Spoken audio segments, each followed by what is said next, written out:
Hello, everyone. Tom Flake here with the journey, of course, and so excited to be able to have a little bit of time to talk with. Uh, I'm going to say one of our own. I don't think it's presumptuous to be able to claim someone that you really like and who we have such a profound, I think, relationship with, and that is Marian David. And we have an opportunity for all of us to participate in an introduction, really, and to her program, which is called Sustaining the Soul That Serves.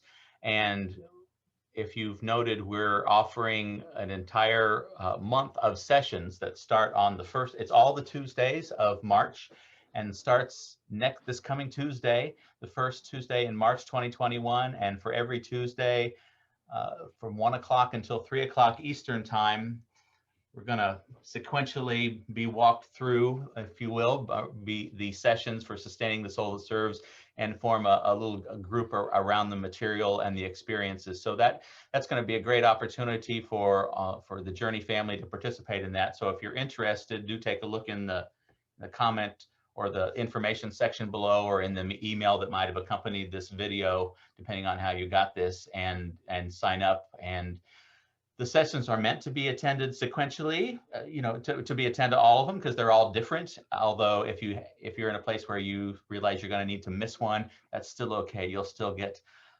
4/5 of the goodness, if not 5/5 of the goodness of the entire experience. And so I'll just say that, and I thought we'd just do this little commercial at the beginning and then do it at the end, and in the middle we might have a little bit of a conversation. I can introduce you to Marian David. Hi, Marian. Hi, Tom. How are you doing? I'm wonderful. Now, it looks sunny where you are. It almost looks warm. It is sunny and warm in South Carolina, and it's over 70 degrees. And I'm dressed like, because I like sweaters, and I'm dressed like everybody's looking at me like, okay, you came out of your house this morning not looking at the weather. And I did. I'm a little jealous, but I would just say that the weather here has gotten a little warmer, so we're getting our own taste of that. It's so good to see your face. It's good to see you. And I'm looking at that background behind you, Tom, and I'm like, wow, that looks beautiful. Yeah, I'm cheating a little bit, like it's one of those virtual backgrounds. Oh, I like So it it. makes it look like I'm in a cafe with maybe some ocean in the background or something. I joke that it's the White River in Indianapolis, and there's this woman who's sitting back there Absolutely on her phone. beautiful. Yep, she's writing the great American novel. That's my longstanding joke. Marian, do you Absolutely. remember the first time that we met?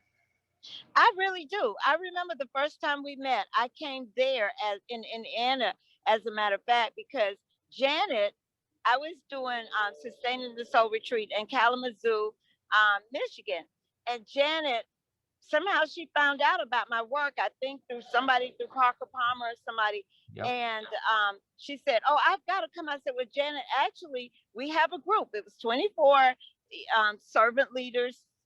You know, um, intergenerational." And I said, we've been going through this series of retreats. We go through journey through the inner self, journey through the physical self, journey through the creative self. And I think we probably was in the middle of a journey through the creative self or something for that retreat. And Janet said, I've just got to come. And I said, I have never met anybody like this. That's kind of pushy. But she was saying, it really is going to be, I really need to come. I won't say anything. I won't get in part of your group. And so anyway, she came, and the rest is history, because we have been stuck together ever since. And she said, you've got to come to Indiana. You've got to come. And so I did. And I did an Yeah. introductory retreat there, and it's been wonderful. I'm amazed at the work, and things that you have been doing. Well, it's as we say, it's been a blessing for sure. You To put it in context, even more for those who are Journey Fellows, you co-facilitated the pilot to the Yes, journey. It existed before there was a journey, before we had laid down all that it was going to be and created it and such. But we knew that it was we intuited already what the kinds of things it might include, and you and Rick Jackson co-facilitated that, and it was I'm just going to say it was a challenging retreat. It had a lot of challenges that were a part of it, and I you your your gentleness shone through, your loving spirit, and your persistence. I it just showed through at that time, and you know that is, and so here we are today. It's hard to imagine 20 years later, isn't it? I mean, it's amazing. The incredible work that you all have been doing. I've been following. Remember one time you and Janet came to St. Paul, Minnesota. We all flew and met there and did some more work with Pam Toole. Yep. Yes, it was really good. Yeah, Yes. it's been quite a journey to the journey. Right. Exactly. I was so I wanted, my hope was that the people might get to go know a little bit more about you, probably even more so than the program, which they're going to be able to experience. And I just wanted to say kind of my experience of you. You know, you're. I was thinking about you earlier as I was preparing for this, that just how you're this jewel that every somehow I can be forgetful. I forget. I'm. You know, we're far away from each other. We're separated by geography, and every time I remember that we have this friendship and the jewel that you are, I'm like, why don't I? How can I get some more Marian David kind of thing? So glad that you are doing this. But I've got a question for you. You're in South Carolina, right? You're from the South. Yes. How is it? What is it about the South that shines through in the work that you do? I think that groundedness shines through from the South is what I would say. It's that whole community of we, I am because you are, that, you know, spirit of Ubuntu. And to me, that's just important, that we're on a journey together and we really do need each other and we support each other. And we all, you know, it's kind of nice to know that sometimes, you know, we all go through different phases in our lives, but you know, because life is a journey. And I think it's just a reminder, the seasons, you know, we get to experience the seasons, but that's true of other areas too. But remembering to, you know, kind of remain calm, like the sun is still going to come out. I don't care how cloudy it is. You know, we're still going to have some sunshine. Just a reminder. I think nature is such a wonderful teacher. And, you know, when you were saying about the month of March, that we have you know, all throughout March, every Tuesday. And it reminded me how people think about March Madness. And I said, you know, this is like March kindness, March calmness. You know, we're renaming the March Madness to the March you know, calm and kindness, and, you know, in creating a gentle and better world. That's what we are part of doing. I love it. Well, I was reading the preface, the new preface that you wrote to your book, and you were mentioning that you had come across Howard Thurman's book, Meditations of the Heart.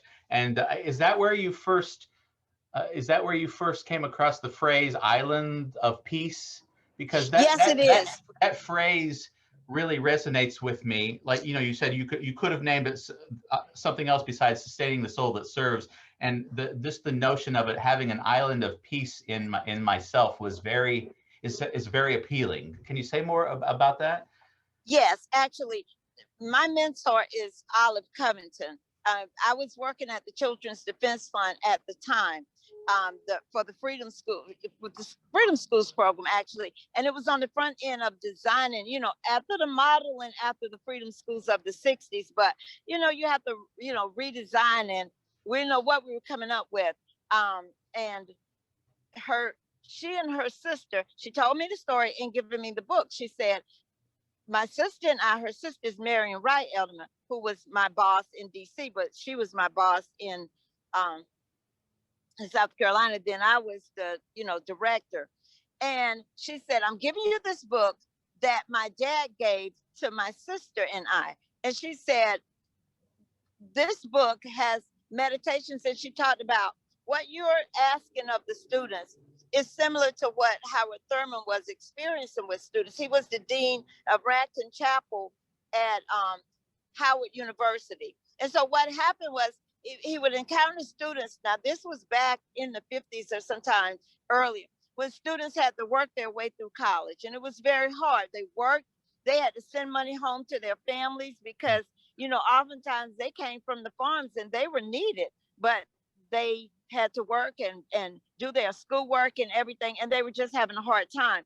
And so in chapel, he was trying to do things to kind of calm them, to let them know that they really mattered, that in the midst of it all, you can't keep taking on more classwork, more trying to take care of your families at home, trying to do everything without having that place within yourself of peace.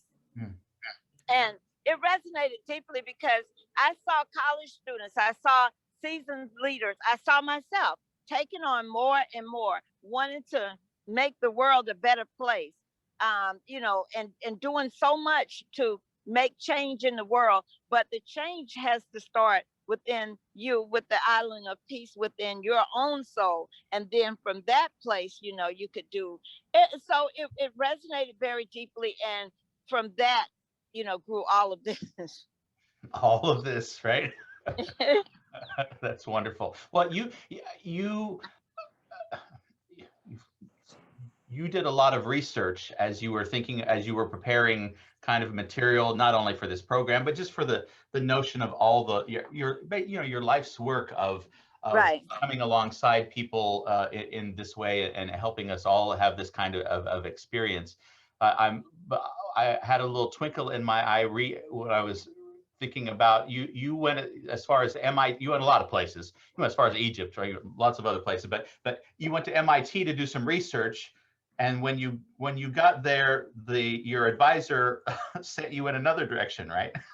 Exactly. Yeah, I went to MIT on a fellowship and I stayed there for a while, to study with the fellowship and with just kind of travel about research, because I wanted to know, how do people, in service, how do they not burn out? How do they sustain themselves? What do they do?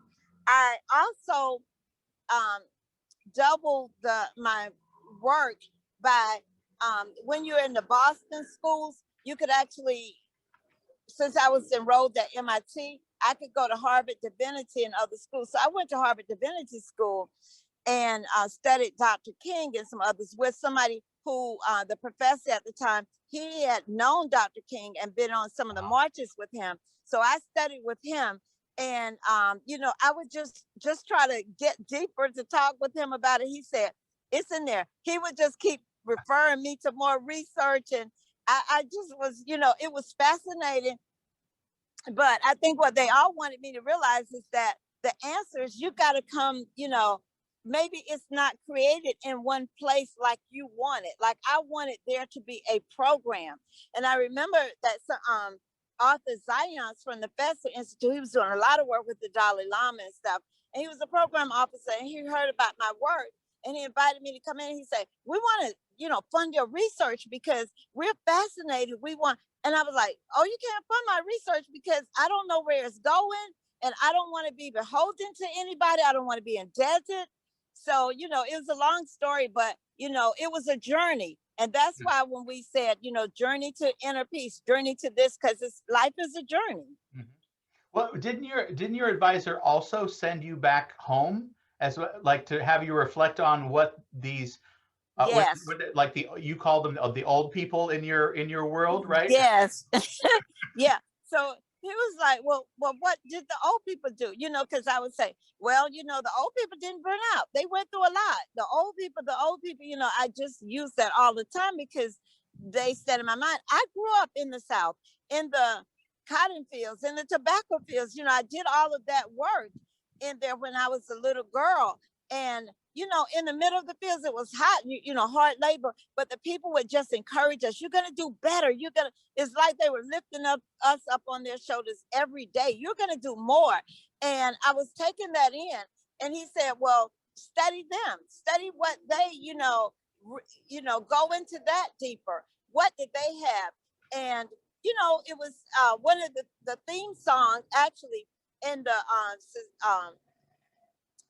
Freedom School. The Freedom Schools has I say it's a motivational song that every time there's a Freedom School, every morning, this is the song that they play. Something inside so strong. There's the song, something inside so strong. I know that I can make it.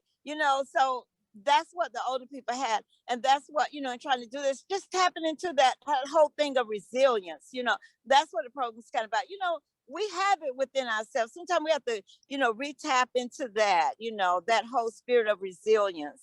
Mm, mm. Yeah, I mean, obviously, we've all been talking about resilience over the many years. It seems like a lot more people have been in places have been talking about resilience as a result of 2020 and here in 2021 with the pandemic and everything like that. But there have been all kinds of other things that have demanded almost resilience out of people. But I do think it's interesting to be able to go back to our just inside ourselves that way, and that's in our experiences together.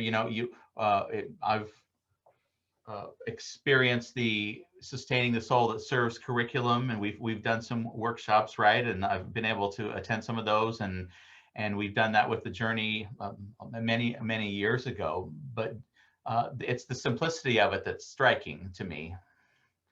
Yes. Yeah, I did a lot of focus group, was at the Fest Institute and the Kellogg Foundation. Like they wore me down. I mean, Fest Institute, the program officer, he kind of wore me down. He said, Marian, do you realize that what you're asking now is, focus groups? You want people to come together to, talk about these issues and help you understand. And because I wanted people from the Navajo Nation, the Pueblos, the southern region, Seattle, where a lot of young people and intergenerational folk were doing work together, over in Africa, just everywhere. I wanted people to come together to talk about what is it, where's that common ground, what do we share that supports us, because we are connected.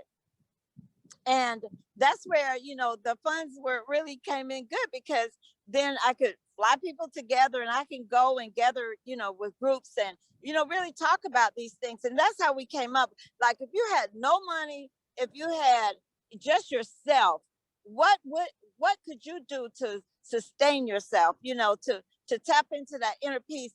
Like, yeah, go to the spa, yeah, go to that place where that's behind you and stuff.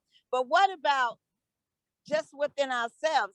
And so that's what we did. Just the simplicity of, we didn't want it to be under the pretense that you had to have money, that you had to have all of this. And when I was writing the welcome letter to the participants, I wanted to back off, because it's easy to say, oh yeah, get some crayons, get some markers, get some this, get some that, make it complicated. But at the end of the day, if they don't bring anything, if they don't do any preparation beforehand, it's really still fun. It's still a good experience, and it's what we all make it. Like, you don't always have to have a whole lot before you could come to something, because sometimes the stress of that makes it hard. Do I have the right pen? Have I studied? Have I did? I was like, no, that's not the energy we want to bring to it. We sure do make it hard, don't we? Or we can. I was like, if you have it, fine. If you don't, it's fine. I always say I only seem to be working with smart people, because if there are people who know how to make things harder than they need to be, it's a smart person. Well, what about as you think about the work now versus 20 years ago, is there anything, why is it, what is it about our current times that makes this even more important, or how does it? This is what's so interesting to me. I've been writing more. I've just written so much doing since the pandemic. I mean, because you can't travel and do a whole lot of things. So, and my go-to thing is to write. And I've been reflecting a whole lot. The more I meditate, and commune in nature, praying every day, that's the more I write, it seems. And it seems like the program was actually created for now.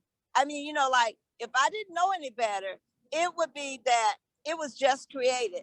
I mean, because I get calls all over now, for the program, for to do sessions, and I always brainstorm with people, and let's figure out how to do it. I don't pretend that I have ideas about, of course, because I think about it a lot, but I like to let it be what people need it to be. Like I don't, it needs to have fluidity that it can flow into the way it needs to work, for people, that they could take ownership of it. But the audiences have been, just in different ways, like educators and ministers, and I mean, just, community workers and youth, and groups that, I don't know, like I remember I did a group with some judges, with federal judges, and I never knew, like I was like, what do I have to offer? What does the program have to offer them? But they work with juvenile. They were federal, judges that dealt with juveniles and stuff, and they were seeing so much. They are seeing so much, and this time to reflect on those things. Different audiences that you don't really think about, that you know have need this. And so I'm very grateful that it could be so current as to now, Yeah. and that we can offer it in ways where people don't even have to travel How great is that, right? physically. Right. We're having this conversation. Well, can you say something about I mean, I the universality of it is, I mean, that just seems to me a truism. Can you say something though about how it's applicable intergenerationally? Like what, like there are a lot of I'm just gonna say there are a lot of older people who who are attracted to this. I mean, maybe they might be more burnt out, but we've all discovered something about even the youngest among us who are doing this work, and in terms of burnout. And can you just say something about how it's the importance of your work getting to intergenerational audiences? Yes, because originally it was created for, I was the national director for the Children's Defense Fund Freedom Schools programs. And I traveled all over, like all around the country. And the students were so bright, they would come from Harvard and Howard and Morehouse and Spelman and Yale and Duke and just everywhere, amazing Indiana, amazing college students. and but at the core of it, they were breaking inside from seeing things among children, and trying to balance their lives. And many times they would say, Marian, this work is so hard, I can't do it. Like they really couldn't do it. And we did exit interview. I mean, they just didn't see how could they maintain that inner strength, day in and day out. And the long road ahead was kind of scary for me, because I know within the, and within every movement, I started looking at, when did the movement break down? When the people took on so much that they couldn't maintain it, they couldn't sustain it. And I didn't want that to happen to these, to the young people. But then I brought in, it's intergenerational, seasoned leaders. And so we could all talk together and see. And seasoned leader would say, we're just as curious. We need it the same way. We are not sustained. We may look like we are. We're not sustaining all together either. So we all were exploring together, and we wanted to be culturally diverse. What about the because you get a sense of, one of the young ladies she lived in the Pueblos, out in the Pueblos. And we went there, and we were doing, like she said, I really want you to come in and work with some leaders kind of in that community. And we had to go in early, flying early, to go through the whole program with the elders. My battery is saying low. Uh-oh. Go in with the elders. I'll get it tuned back up. Going with the elders, and they had to go through how we had to do certain things. Like we had this burning thing that we would do. You would write down things, you would journal things that were deep, for you. And then we would had a burning thing, and they were saying, oh, we can't do that. I mean, so everybody, if they had cultural things, that didn't speak, we had to learn about it, because we didn't want to be offensive to anybody, and any of the practices or anything that we did. So it was a learning experience. Yeah, nice.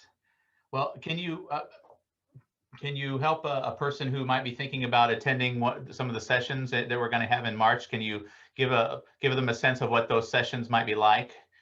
Yes. Not all So the material, but like what's the how's it going to happen? yes, the first one is going to be like the introduction, and we're also going to go through. We'll establish, how we'll kind of partner through it. We'll do that, and there'll be some threads that will run through it. There's this tree that's going to kind of run through the whole thing with us, and I'll talk about that in the first session, and I'll talk about it each session actually. But it'll knit us together, so we'll be knitted together throughout, and we're going to do. Journey, focus on the inner journey the first time, journey to the inner self. Some of the pathways include meditation, prayer, journaling, all kinds of things that you might be doing as well. We'll share some things and ponder those. Nothing is share or die. Nothing is that I have to do this or I won't be a part of it. Everything is invitational. Everything is invitational. You're invited, and we'll make it comfortable so people will feel good about trying. We take baby steps with things, and there are probably people who are more experienced and have other things that they could suggest, and that's good because that's what makes it amazing. Because other people, we go journey to the physical self and talk about nutrition, talk about fitness, and I will share humor, and I will share my journey to healing and stuff, because in the midst of even doing work, I I can't preach to anybody because I had quite an experience, but it even drew me back closer to this work and knowing, it was so validated. And the creative stuff, we will use, music, how music and, those things can be supportive to us in a creative way. And then journey from self, kind of to tie it back in, journey from self to community. That would be, the fourth journey that we introduce a new journey. We'll talk about relationships, how to, in support groups, how we build those, circles and things that support us and nature and so forth. And then the last one, talk about implications for how to sustain that, how to sustain yourself, how to, some of the practices, some of the, really figure, now I want to say figure out because it's not like we have to have pat answers or anything, but implications for sharing this, back, maybe, perhaps. Great. We don't force people to say, you got to take this and you got to share it back. Because it needs to be an organic kind of thing. It really does need to be a very organic kind of thing. I don't believe in making things happen. I think we can allow it and, and put things in place. So. Well, that's just how we do it on the journey as well. That's the way we like to operate and travel together. We're all trying to learn together and lead each other together and follow and try and help each other be with each other as we're trying to figure out our own paths and our own lives and that kind of thing. So it'll be the sessions are gonna be wonderful. Okay. I would love to spend an hour having a longer interview, and maybe we can do that in the future. But I think this is enough to whet people's appetite. I hope there's nothing like meeting you in person. Maybe the next best thing We'll get together. is meeting you on Zoom, that kind of thing. We get together. We get together. My Join the March calmness. Right, exactly. Well, when you said March Madness, it made me think of my second most vivid memory with you, and that is taking you to dinner to the a very famous spot in Indiana in a college town where they had the biggest steaks, and you are a vegetarian. And your response to that whole matter, I mean, we looked for other places to go, and yet that's where we ended up, and that's so inappropriate, and yet we don't shake our head. I'll eat French fries. I'll eat the bread with butter. I will find something to eat. I tell people, never mind me. I am gonna eat. Yeah. Well, it's so great to be able to talk to you, Marian. I'm so glad that you're doing this. I'm looking forward to traveling with you and learning in your sessions and stuff. Hope that people do sign up. It'll be great to to celebrate and experience March with you. I'm looking forward, and I learn from every group I've ever done. When I cease to learn, I need to cease from doing it. So it's always, I mean, it's never the same. It never gets old. So I'm grateful, and I'm very much looking forward to it. All So right. yeah, join up. Great. All right. Well, thanks everyone for joining us. And thanks, Marian David, for being with us and doing this session. Look forward to seeing everyone next Tuesday at the Sustaining the Soul That Serves. Thank you, Tom.